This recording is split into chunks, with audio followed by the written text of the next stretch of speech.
Buenas, mi nombre es Yaximar González. La cátedra a exponer hoy es Civil Obligaciones, Derecho Civil Obligaciones. Y el tema a tratar es la responsabilidad civil en cuanto al daño, la culpa y sus efectos secundarios de las obligaciones. Con la profesora Maylin Araujo Sayabé. La responsabilidad civil radica en la concepción del derecho natural, conocida desde muy antiguo y que sirve de forma fundamental de la vida del hombre en sociedad, la que nadie debe causar un daño injusto a otra persona. En caso de causarlo, dicho daño debe ser reparado. En un principio, en las comunidades primitivas, la tendencia general que se observa en una víctima de un daño injusto causa como reacción un daño indicto el autor primitivo del daño. En su principio era muy posible que la responsabilidad civil solo se produciese en caso de daños a personas experimentados por la víctima, luego que se va extendiendo a los casos de daños causados a un patrimonio o posteriormente a los valores tipo moral que corresponden al ser humano como tal. Ahora bien, en razón de construir una situación evidentemente de carácter patrimonial, resulta acertada la definición de Bontour. Afirma que la responsabilidad civil es una situación jurídica del patrimonio de la persona que ha causado un daño injusto y quien queda obligado a repararlo. Por otra parte, Sabatier define que la responsabilidad civil como obligación de incumbre a una persona de reparar el daño causado a otra por su propio hecho o por el hecho de las personas o cosas dependientes de ella. Debe resaltar que el hecho señala las circunstancias muy importantes de que la obligación de reparar el daño compete no solo a la propia persona, cuando directamente, sino también cuando es ocasionado por personas o a las cosas dependientes de ella. Las bases legales de la responsabilidad civil, según la naturaleza de la conducta incumplida, son la responsabilidad civil contractual y la responsabilidad civil extracontractual y la responsabilidad civil legal. La responsabilidad civil contractual es la obligación de reparar todo daño proveniente del incumplimiento culposo de la obligación derivada de un contrato. En este caso, el término contrario está empleado en un modo genérico que comprende no solo el contrato de la misma, sino también todo lo convencional mediante el cual el sujeto de derecho asume su obligación. La responsabilidad extracontractual es la obligación de reparar un daño proveniente de un incumplimiento culposo de una forma o de una conducta o deber jurídico persistente, que si el bien el legislador no determina expresamente si protege o tutela jurídicamente al establecer una sanción dentro del ordenamiento jurídico positivo. La responsabilidad legal es la que se deriva directamente de la ley. Por ejemplo, obligación a pagar, de pagar alimentos, obligación de construir y reparar las paredes medianas, obligación de los comunes a contribuir con los gastos en una cosa en común. Y no existe una clase de responsabilidad civil, la legal, pues del daño siempre se debe ser ordenada por un legislador. Requisitos del daño. Para que el daño pueda ser indemnizado, debe de reunir varias condiciones. 1. El daño debe ser determinado o determinable. 2. El daño debe ser cierto o actual. 3. El daño debe lesionar un derecho de la víctima. El daño no debe haber sido reparado. 5. El daño debe ser personal quien lo reclame. Los daños se pueden clasificar atendiendo según su origen, daños contractuales.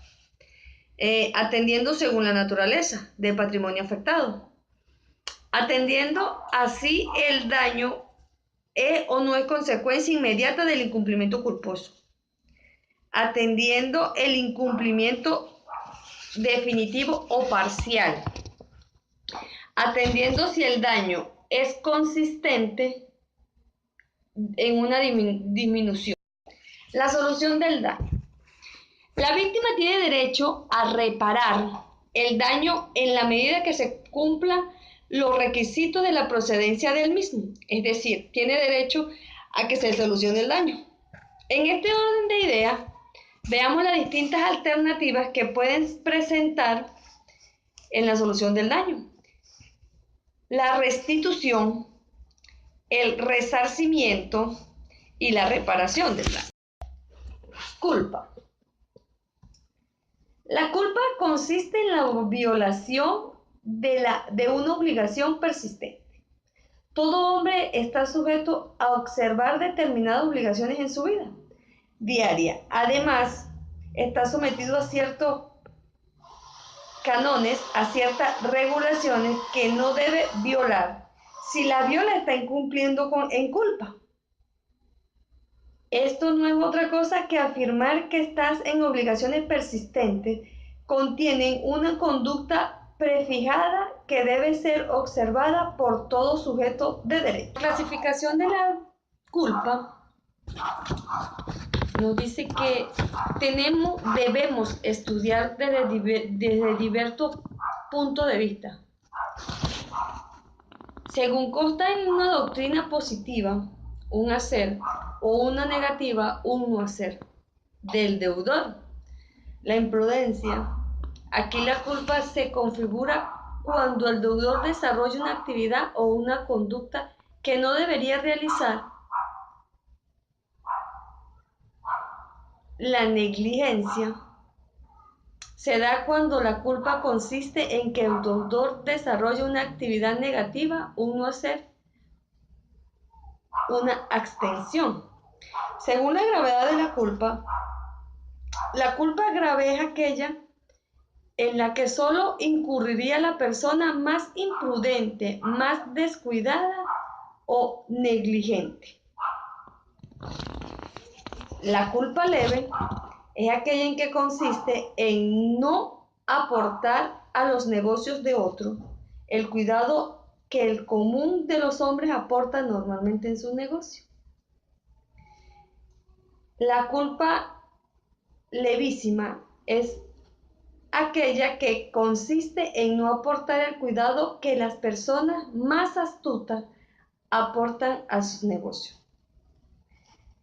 Según origen y responsabilidad de actos ajenos, culpa invigilando es aquella culpa que se origina por falta de control de quienes dependen de las obligaciones a reparar el daño. Y la culpa in eligendo es aquella culpa que está basada en una persuasión de haber elegido o escogido mal servicio a quien es causante directo del daño. Efectos secundarios de las obligaciones. Sirve para proteger el legítimo interés que tiene el acreedor y el legislador. Le confiere determinados derechos y acciones destinadas a impedir que un deudor doloso o culposo sustraiga, oculte, engañe o disipe ese patrimonio, en consecuencia disminuya o haga desaparecer así la garantía del crédito. Estos derechos y acciones son los cuales el legislador faculta al acreedor para asegurar su crédito en lo que la doctrina ha llamado acciones protectoras del crédito. Entre esas acciones encontramos la acción oblicua y la acción paulatina.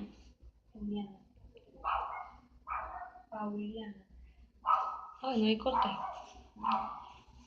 Y la acción pauliana. En la acción oblicua se supone que necesariamente un deudor, que bien sea por dolo o por culpa, permanece inactivo y no ejerce los derechos y acciones que tiene contra su respectivo deudor, lo cual lo perjudica a su acreedor, ya que se disminuye su patrimonio, que al fin de cuentas es la garantía de su crédito. Y la acción pauliana es aquella acción mediante el cual el acreedor puede hacer, revocar o deshacer los actos fraudulentos celebrados por su deudor con terceros, con el objetivo de desprenderse de su patrimonio o disminuirlo, en tal grado que pueda burlarle el crédito a todo aquel. Diferencia entre la acción paulina con la acción oblicua. La acción paulina procede contra un tercero que adquiere derechos en un título gratuito o mediante actos fundamentales del deudor insolvente. Y la acción oblicua procede en los casos de un deudor inactivo que es negligente en el servicio de sus derechos y acciones contra sus respectivos deudores. La acción paulina solo se beneficia al acreedor que lo intenta, aprovechándose él solo del bien recuperado. En causa de la oblicua, los deudores acreedores se aprovechan y se benefician en el ejercicio de la acción, ya que concurren con el acreedor demandante en el cobro de sus créditos. La acción paulina es necesaria que el crédito del acreedor sea anterior a la fecha del auto fraudulento. Si es posterior, dicho acreedor debe aceptar el estado patrimonial de su deudor al momento del contrato y no recuperar bienes que no existan en el patrimonio del deudor para ese momento. La acción oblicua es diferente en el crédito del acreedor, sea anterior o posterior a la fecha del deudor. La acción paulina persiste en la disolución o la revocación de actos fraudulentos afectados por el deudor. La acción oblicua persigue el ejercicio de los derechos y acciones de un deudor inactivo en el ejercicio del mismo. La acción de simulación es aquella que compete a las partes del acto simulado a los terceros interesados, en fin de que reconozca judicialmente la existencia del acto ostensible y aquello quede en relevancia con efectos de que impugnaban a dicho acto. Gracias.